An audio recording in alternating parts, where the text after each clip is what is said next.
Hello साथियों, स्वागत है आपका अपने यूट्यूब चैनल हंसर फार्मेसी। तो साथियों, आज की वीडियो में हम बात करेंगे फार्मा क्लिनिक के बारे में। तो साथियों, अगर आप एक फार्मेसी के छात्र हैं या फिर अपना फार्मेसी कंप्लीट कर चुके हैं या फिर अपना फार्मेसी कंटिन्यू किए हैं, तो आपके मन में कभी न कभी ऐसा डाउट आया होगा कि क्या एक फार्मासिस्ट भी अपना एक फार्मा क्लिनिक खोल सकता है, यानी एक डॉक्टर या फिर एक फिजिशियन की तरह जैसे वो अपना क्लिनिक खोल के लोग पेशेंट को देखते हैं। तो क्या हमारे पास यानी एक फार्मासिस्ट के पास ये अथॉरिटी होती है कि क्या वो एक फार्मा क्लिनिक खोल के अपना एक पेशेंट का केयर कर सकता है या फिर मरीजों को देखकर उनका इलाज कर सकता है। तो इस बात में कितनी सच्चाई है, तो साथियों आज की वीडियो में हम लोग इसी के बारे में बात करने वाले हैं कि क्या एक फार्मासिस्ट के पास ये अथॉरिटी होती है कि क्या वो मरीजों को देख सकता है या फिर नहीं। तो साथियों आज की वीडियो में हम लोग इसी के रिगार्डिंग में बात करने वाले हैं। तो साथियों, अगर आप हमारे चैनल पर पहली बार विजिट किए हैं तो हमारे चैनल को सब्सक्राइब कर लें, क्योंकि इस तरीके की अपडेट हम अपडेट के माध्यम से आप तक पहुंचाने की पूरी कोशिश करते हैं। हम यहाँ पे बात करें सबसे पहले पीसीआई के बारे में। तो साथियों, अगर आप फार्मेसी के छात्र हैं या फिर आप एक फार्मासिस्ट हो चुके हैं, तो साथियों आप लोगों को पता होगा कि फार्मेसी काउंसिल ऑफ इंडिया के रजिस्ट्रेशन होने के बाद ही आप एक रजिस्टर्ड फार्मासिस्ट कहलाते हैं। तो साथियों, अगर आप यहाँ पे किसी भी स्टेट से बिलोंग करते हो, ये कोई मैटर नहीं करता। आपको पता होगा कि जो फार्मेसी होता है ये हर स्टेट का एक अपना अलग अलग फार्मेसी होता है। जो इसका जो मेन हेड ब्रांच है वो न्यू दिल्ली, यानी पीसीआई का जो हेडक्वार्टर है वो न्यू दिल्ली में है। और साथियों आप लोगों को पता होगा कि एक पीसीआई से रजिस्ट्रेशन होने के बाद ही एक रजिस्टर्ड फार्मासिस्ट कहलाते हैं। तो साथियों, अगर आप यहाँ पे सबसे पहले ये देखें कि क्या पीसीआई की तरफ से ये नोटिफिकेशन यानी पीसीआई की तरफ से अथॉरिटी है कि नहीं कि क्या एक फार्मासिस्ट अपना फार्मा क्लिनिक खोल सकते हैं या नहीं।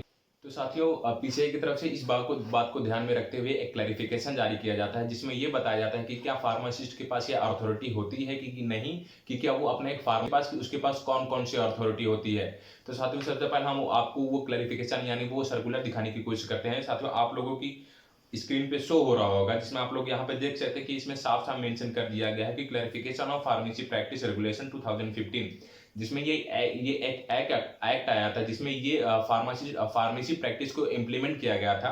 जिसमें आप लोग यहाँ पे देख सकते हो, जिसमें मेन पॉइंट हम आपको उसको बताने की कोशिश करते हैं। जैसे कि आप लोग यहाँ पे देख सकते हो, जो एक फार्मासिस्ट के पास जो अथॉरिटी होती है वो पीसीआई की तरफ से क्लैरिफिकेशन जारी किया जाता है जब यह मैटर आता है कि क्या फार्मासिस्ट अपना एक फार्मा क्लिनिक खोल सकते हैं या फिर नहीं। जैसे कि आप लोग यहाँ पे देख सकते हैं कि जो फार्मासिस्ट के पास जो अथॉरिटी नंबर 1 पे है, name and description of the drug, the drug dosages, the drug form of pharmacist होता है वो पेशेंट को बताता है कि आपको दवा किस तरीके से यूज करना है और उसके ड्रग डोजेस के बारे में बताता है। और intended use of drug and expected action, जो दवा के एक्शन के बारे में होता है ये उसमें बताता है। जैसे कि आप लोग यहाँ पे देख सकते हैं कि आपकी स्क्रीन पे शो हो रहा होगा, आप इसको देख के समझ सकते हैं कि प्रिस्क्रिप्शन और रिटेल रिप्लेसमेंट यानी कि फार्मासिस्ट के पास वही अथॉरिटी होती है। आप लोगों की स्क्रीन पे शो हो रहा होगा, पता है जो पीसीआई की तरफ से क्लैरिफाई किया जाता है कि फार्मासिस्ट के पास कौन कौन सी अथॉरिटी होती है। जैसे कि आपकी स्क्रीन पे शो हो रहा होगा, जो पीसीआई की तरफ से सर्कुलर जारी किया जाता है।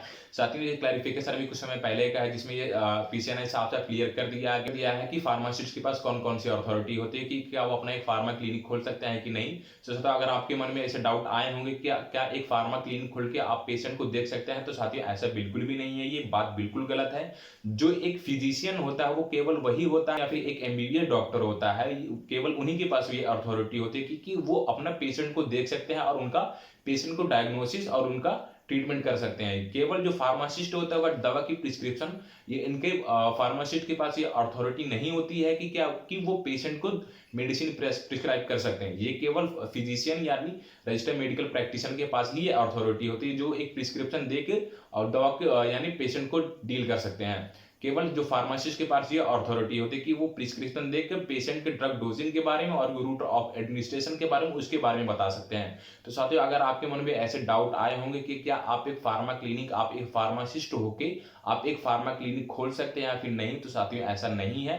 केवल आप प्रिस्क्रिप्शन को हैंडल कर सकते हैं, आप मेडिसिन प्रिस्क्राइब नहीं कर सकते हैं। ये केवल एक प्रैक्टिशनर यानी रजिस्टर्ड मेडिकल प्रैक्टिशनर के पास ही, एक डॉक्टर के पास ही यह अथॉरिटी होती है, जिसमें ये होता है उनका कि वो दवा प्रिस्क्राइब कर सकते हैं। उनका आप प्रिस्क्रिप्शन हैंडल बस कर सकते हैं, आप मेडिसिन प्रिस्क्राइब नहीं कर सकते। केवल ये एक फिजिशियन के पास ही अथॉरिटी होती है। तो साथियों, आई होप अगर आपके मन में इस तरीके के डाउट रहे होंगे तो आई होप ये आपके डाउट क्लियर हो गए होंगे कि आपके पास ये अथॉरिटी होती है, यानी फार्मासिस्ट के पास ये अथॉरिटी होती है कि नहीं, कि क्या वो एक फार्मा क्लिनिक चला सकते हैं या फिर नहीं।